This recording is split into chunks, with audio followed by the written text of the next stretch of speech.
తండ్రి ప్రభా. నిన్నటి వరకు మీరు ఎక్కడ కవితలు భద్రపరిచి మా జీవితం ఇంకొక రోజు అనుగ్రహించాలి. మీరు స్తోత్రాలు. ఈరోజు జరగబెట్టండి నా తండ్రి ప్రభా. ఫుడ్ డిస్ట్రిబ్యూషన్లో మీరు తోడుగా ఉండి సహాయం చేయండి అయా నా తండ్రి ప్రభా.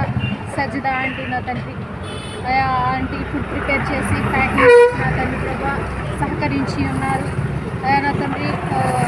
ఆ యొక్క స్త్రీని బట్టి మీకు వందనములు చెల్లించుకుంటున్నాను. ఈరోజు జరగబెట్టండి కార్యక్రమంలో తోడుగా ఉండండి అయా నా తండ్రి. వ్యాపారం కొనబెట్టండి, ప్రతి ఒక్కరిని జ్ఞాపకం చేసుకోండి అయా తండ్రి ప్రభా. ఈ ఆహారం తిన్న ప్రతి ఒక్కరికి మంచి ఆరోగ్యం తండ్రి ప్రభా. ఉన్నటువంటి అనారోగ్యంలో స్వస్థతను మీరు వారికి అనుగ్రహించమని ఈ కార్యక్రమం ద్వారా మీరు చేసిన విధానం బట్టి మీకు వందనములు చెల్లించుకుంటున్నాను. చేస్తున్నాం బట్టి రెడీ కొంచెం ప్రార్థిస్తున్నాం తండ్రి.